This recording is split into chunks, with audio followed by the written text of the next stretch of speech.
तो आज मैं सॉइल में हैवी मेटल चेक कर रहा था, तो मैंने सोचा कि शायद किसी को इसकी ज़रूरत हो, तो इसी मैंने आज इसकी वीडियो बना रहा हूँ कि सॉइल में हैवी मेटल कैसे चेक करते हैं।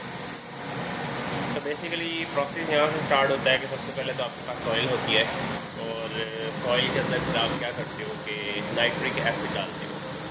लाइक मैंने सॉइल ली है 0.1 ग्राम 0.1 ग्राम सॉइल लेके उसके मैंने 3 जो है वो आप कह सकते हैं कि रेप्लिकेट लगाए हैं, और 0.1 ग्राम सॉइल के अंदर मैंने जो है वो 10 ml नाइट्रिक एसिड डाला।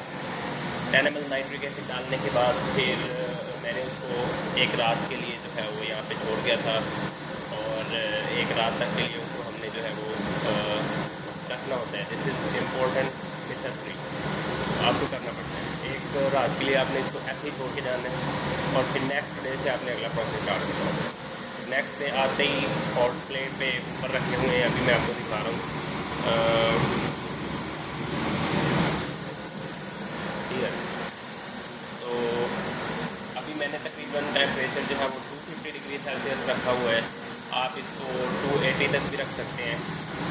और सबसे पहले आते ही मैंने इसको जस्ट जो है वो हॉट प्लेट को ऊपर रख के और हॉट प्लेट ऑन कर दिया, और अब तकरीबन 40 मिनट तक इसको मैंने ढक्कन इसको ऊपर ही थे, क्योंकि रात को जब मैं इसको रख के गया तो ढक्कन इसके ऊपर छोड़ के गया था। फिर ढक्कन ऊपर रख के मैंने तकरीबन 40 मिनट तक इसको जो है वो हॉट प्लेट पे रखा है। उसके बाद आफ्टर 40 मिनट मैंने अब ढक्कन उतार के जो है वो ये सारे ढक्कन मैंने रख दिए। अब ढक्कन उतार के, ये असल में ढक्कन हम तब उतारते हैं जब जो है ना वो कोई ब्राउन स्मोक की एयर रिलीज करना स्टार्ट करते हैं, तब हम ढक्कन उतार के साइड पर रख देते हैं। और फिर हम इसको जो है ना वो हॉट प्लेट पे आगे कंटिन्यू करते हैं ढक्कन उतारने के बाद, ताकि क्योंकि जब तक ढक्कन ऊपर रहेगा तब तक तो ये जो है वो किसी साइड से निकल नहीं पाता केमिकल, जो नाइट्रिक एसिड हमने डाला हुआ है सॉइल के अंदर। ये ढक्कन उतर गया, अब ये नाइट्रिक एसिड जो है वो इसमें से वो होता रहेगा, बॉयल होता रहेगा। अभी आप देख पा रहे होंगे मे बी ये स्मोक से जो है वो निकल रही है, और ये नाइट्रिक एसिड जो है ना वो हो रहा है, बॉयल हो रहा है।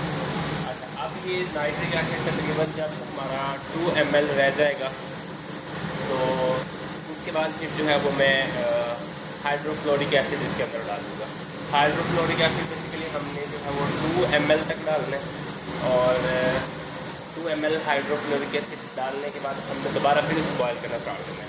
अब 2 ml उसके अंदर ऑलरेडी नाइट्रिक एसिड था, 2 ml हमने उसके अंदर जो है वो हाइड्रोक्लोरिक एसिड डाल दिया, तो अब ये 4 ml उसके अंदर बेसिकली हो गया। अब हमने इसको बॉयल करना स्टार्ट करना है, दोबारा बॉयल करते रहना है। जब थोड़ी देर के अंदर ये जब दोबारा 2 ml रह जाएगा, फिर उसके बाद हमने जो है वो नोटिस करना है कि अभी ये इसका कलर किस तरह का है, अभी भी सॉइल इसके अंदर मौजूद है, या फिर इट डिपेंड्स कि अगर हमें ज़रूरत हो तो हम दोबारा फिर इसके अंदर नाइट्रिक एसिड डाल के तो इसको दोबारा फिर बॉयल करते हैं।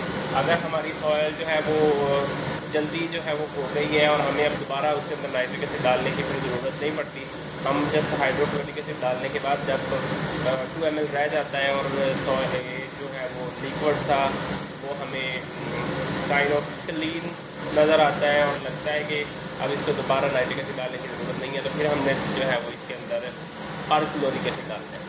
अब परक्लोरिक एसिड फिर हमने 2 ml डालना है। 2 ml इसके अंदर ऑलरेडी मौजूद था। जब 2 ml वो अब 2 ml कौन से रह गए थे, एक नाइट्रिक एसिड और हाइड्रोक्लोरिक एसिड, वो 2 पहले हमने डाल दिए। अब जब 2 ml रह गया, उसके बाद हमने जो है वो परक्लोरिक एसिड डालना है। परक्लोरिक एसिड भी हमने 2 ml डालना है, और 2 ml परक्लोरिक एसिड डालने के बाद फिर दोबारा हमने बॉयल करना स्टार्ट करना है।